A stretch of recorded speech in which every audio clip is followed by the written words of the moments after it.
Thank you for joining us. I am Ahniwake Rose, the Executive Director of the Oklahoma Policy Institute. During the last few months, our policy team has been looking at state and federal policies that impact Oklahomans during this national emergency. We are introducing this video series as an opportunity to do a deeper dive into some of those issues. For our discussion today, we are talking about unemployment insurance. We provided an opportunity to the public to share their questions with us ahead of time.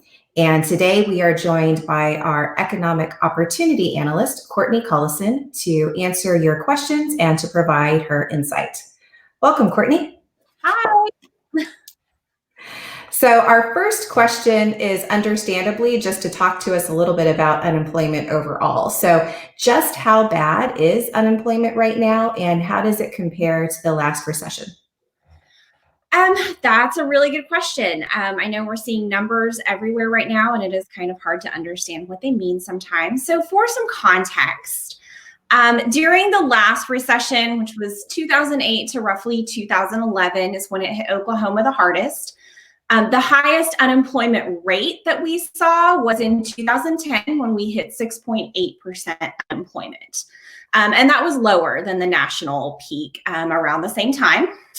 And in terms of number of people who were filing claims for unemployment insurance, we saw our high number there in 2009. That was our highest year. And in all of that year, just over 224,000 people placed new applications for unemployment benefits in the Oklahoma system. So about 250,000. For context, now we don't have an updated unemployment rate for the state yet. We'll be getting that later this month. But what we do know is that since March 15th, we have had over 352,000 new claims for unemployment. So already in just 8 weeks, we have seen more people filing for unemployment than we did in the entirety of 2009.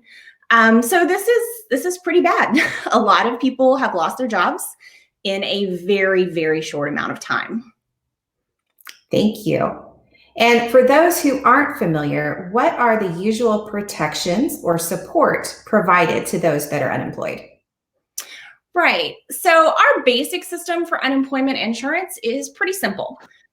So unemployment insurance is a federal program, and it was established to help workers who've lost a job through no fault of their own get by while they look for a new job. So it's a temporary system. So if a worker's lost their job because they were laid off, or maybe the place where they were working has closed, they file a claim with their state agency, which in Oklahoma is the Oklahoma Employment Security Commission. If their claim is approved, they will then get a weekly benefit payment. It's usually around 40 to 50% of what they were making while they were working. So it pays you about half of your salary for most workers. In Oklahoma, we offer up to 26 weeks of benefits while you look for a new job. Usually you're required to submit a weekly report that verifies that you are actively looking for work. We've suspended that temporarily right now. And then if you are offered a suitable job, so something that's comparable to the job that you lost, you are required to take it. So essentially what unemployment insurance does is it offers temporary minimum support for workers to kind of get them by. Thank you.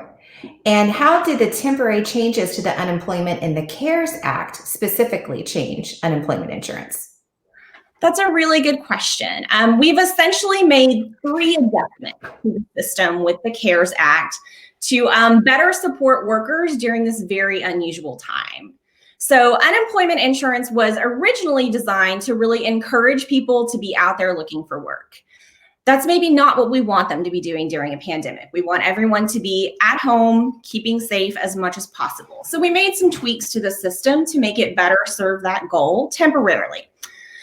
So one thing we've done is a lot of people who are not normally eligible for unemployment have temporarily become eligible. This is mainly the self-employed and independent contractors. So they're eligible for unemployment temporarily right now. We've also, at the federal level, added an extra 13 weeks of benefits with the understanding that it's probably going to take people longer than usual to find a new job right now. And then finally, we've increased the weekly benefit by $600 for everyone through July 31st to better allow them to stay home. Thank you. Let's talk about that $600 just a little bit. Why was $600 given to everybody, and how does that make sense? Well, the $600 was actually a pretty simple calculation. It turns out that $600 is what it takes to make sure that the average American worker who has lost their job and is receiving unemployment benefits makes 100% of what they were making when they were working. So this is what it takes to get the average person up to their full former wages, right? And the reason that Congress felt it was important to get the average person up to that 100% is, again, because we want people to stay home. And you typically need money to shelter in place.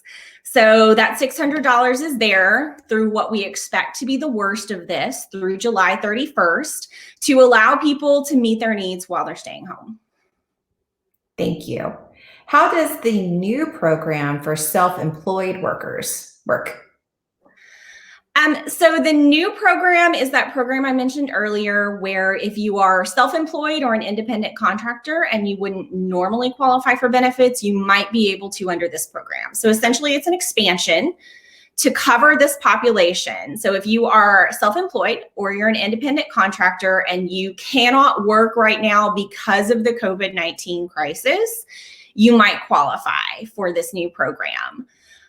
So the rules for eligibility are a little bit different, but if you do qualify, everything works just the same. You still apply through the Oklahoma Employment Security Commission. You will still get your weekly payment for as long as you continue to qualify, and you will also get the extra $600 that everyone's getting right now. Thank you, Courtney. That was the last of our questions. Thank you to everybody who submitted questions to us. And if we didn't answer your question, or if you have additional questions around unemployment insurance, you can send those to us. You can find us on our Facebook or our Twitter feed and send them directly to us. But we encourage you to stay engaged and involved with Oklahoma policy. As I mentioned before, this is the first of our series, and we're going to be talking about some other issues that impact us during this pandemic. And we hope that you stay engaged in the process. If you have not signed up, please consider doing so. You can find more information at okpolicy.org. You can join us on our social media or subscribe to our emails or our advocacy alerts. And lastly, if you would like to financially support our work, I encourage you to go to okpolicy.org/donate to find out some additional information. Thank you again for joining us.